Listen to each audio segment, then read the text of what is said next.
કબૂતરબાજીની તપાસમાં કબૂતરબાજોના મોટા કાવતરાનો ઘટસ્ફોટ થયો છે। ગેરકાયદેસર ઘૂસણખોરી બાદ અમેરિકામાં ભારતીયોને આશ્રય મેળવવા એજન્ટ્સ વિશેષ તાલીમ આપતા અસાઇલમ મળ્યા બાદ અમેરિકામાં કામ કરવાની પરવાનગી આપવામાં આવે છે, પરંતુ અસાઇલમના 5 થી 10 વર્ષના સમયગાળા સુધી ભારત આવી શકાતું નથી। આમ અસાઇલમના બાદનો કોર્ટ પ્રવેશને કાયદેસર કરે તે પછી અમેરિકામાં સત્તાવાર રહી શકે છે।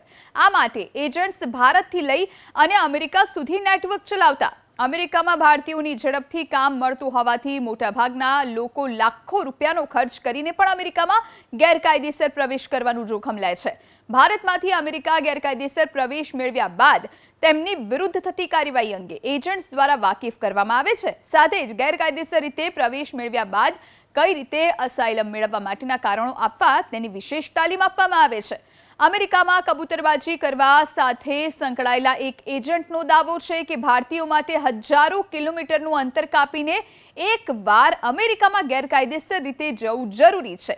તે પછીની પ્રક્રિયામાં ઝડપાયેલા લોકોને 1 થી 2 મહિના સુધી કસ્ટડીમાં રાખવામાં આવે છે। આ દરમિયાન તેમને અમેરિકામાં અસાઇલમ એટલે કે આશ્રય લેવા માટેની અરજી કરવાની રહે છે। આ અરજીમાં અમેરિકામાં ગેરકાયદેસર રીતે આવવા અંગેનું કારણ આપવામાં આવે છે, જે અરજી કોર્ટમાં મોકલવામાં આવે છે અને ફરીથી જજ સમક્ષ ભારતથી કે અન્ય દેશોમાંથી ગેરકાયદેસર રીતે ઘૂસણખોરી કરવાના કારણો રજૂ કરવાના રહે છે।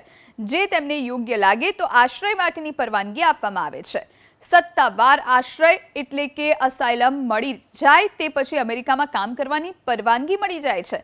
જો કે તેમને અમેરિકામાં આશ્રિત તરીકે રાખવામાં આવે છે। આશ્રય લીધા બાદ તેમને પોતાના દેશમાં પરત જવા માટેની પરવાનગી નથી મળતી।